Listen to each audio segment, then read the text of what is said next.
All right, Wayne Alaroot here with the great Bill O'Reilly, number one in cable news for 16 straight years on national TV, and number one in our hearts and minds, as well as the New York Times, with his new big-time book, Killing the SS, number one New York Times bestseller list.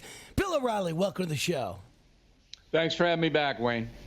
So question number one, as we look at the events over the weekend, to me it's insane. The media has lost their minds. They're not helping their cause. I want to see what you think with Saturday Night Live mocking the hysteria, or as they call it, hysteria over the caravan, and, of course, also mocking a Republican candidate for Congress who lost his eye in Afghanistan and wears an eye patch. They're not helping their own cause. What say you? Well, their cause is to make money, Wayne. See, that people feel, they think, well, the left-wing media, Saturday Night Live, certainly a liberal show catering to a liberal audience. Well, they are, in a back room saying, well, how can we advance liberalism? There's some of that, but primarily they're in business to make money. That's what they want to do. So Saturday Night Live, for example, knows that 90% of his audience are liberal, and they give them liberal satire, making fun of conservatives. Once in a while, they'll go after someone on the left, to say, oh, you see, we're equal opportunity. But primarily, it's about mocking the right and conservatives. Why do they do it? So more liberal people will watch. They've given up getting conservatives. They're not going to get them. It's not like the John Belushi days when everybody watched Saturday Night Live.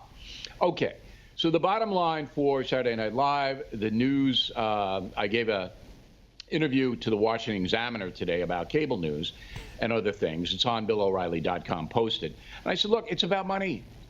Yeah, there is ideology. They are true believers at CNN. They do hate Trump. But if liking Trump were to get them more money, they'd like Trump. Okay, the chieftains would order them to do it. But now they make their money on hating Trump. So when I heard the satire on the making fun of the politician, the Republican who lost an eye in Afghanistan, it was basically immature.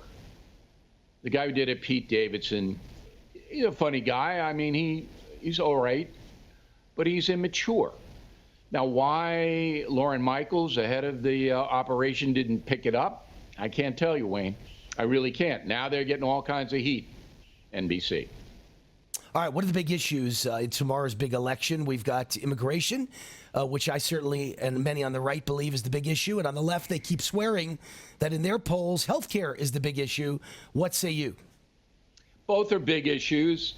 I mean, for the left, they being liberal Americans, they want a government-run health system. I mean, just like they want unfettered abortion. That's a left-wing cause. So, yeah, I mean, liberals will go and vote for Democrats, hoping that they can finally get the government to pay for all health care.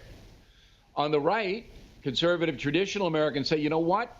We can't accept everybody all over the world who feels oppressed and is poor.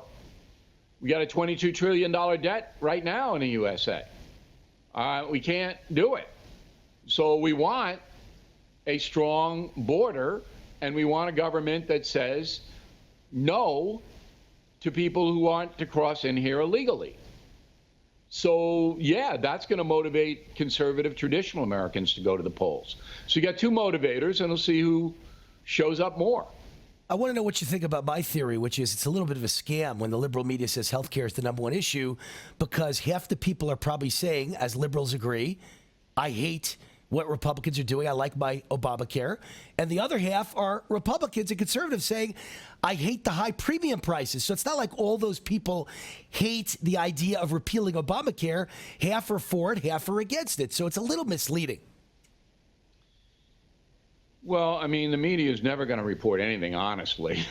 So, I mean, they're always exactly. going to spin it, to the left and put the liberal point of view as the noble point of view. We all know that. Look, healthcare can bankrupt Americans. If you get in serious trouble with an illness or you get in an accident, you can lose everything. And there got to be protections for us. And I think most Americans would agree with that. But if the government is going to run it, Wayne, it's going to get screwed up. So if you are, I had gallstones recently taken out. I said this on BillO'Reilly.com. I got an appointment pretty quickly to get those things out because they were killing me. If I had been in Canada, I would have had to wait 3 months before that operation could have taken place because the government runs it. There aren't enough doctors. The waiting lines are crazy. And Canada has what? A tenth of our population? So you're gonna have a government in Washington that screws up almost everything it touches, except for the military, all right? And they're going to run our healthcare system? I'm sorry. I'd rather keep it private, but I think the government has a role in maintaining fairness in the system. All right, agreed. And don't forget, they make the price more expensive of everything they touch as well. Sure, because do they you don't trust care the polls? about... Last question of the day. Go ahead. What about the polls? Oh, no, go. I agree with what you... No, the government doesn't care about trust keeping the the price polls. down. I read the polls. Right. I'm doing an interesting experiment on BillO'Reilly.com. I've taken 3 polls. CNN poll, Quinnipiac University poll, NBC Marist College poll. Okay? All of those polls I am suspect of because they booted it big time in 2016. Okay. Now, I took what they said today, and on Wednesday, I'm going to come back and report whether they were close, which they weren't in the presidential election. Those 3 polls were not close. If it's the same thing this time around, then I'm going to say, Wayne, that the fix is in, that they're not honest, and they're not polling to give people data. They're polling to give people what they want the outcome to be. So we're doing a little experiment this week. Should be interesting. And do I trust the polls in general? No, I do not. All right, Bill O'Reilly, and I trust one. Rasmussen was exactly right. They were in the the most election, accurate. But remember, Rasmussen is favorable to Republicans, so they poll in that way. Those people should know that.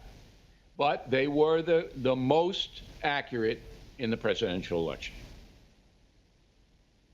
All right. Thank you, Bill O'Reilly, #1 in cable news 60 years in a row, and now you know why. Love having him on the show. Thanks, Bill.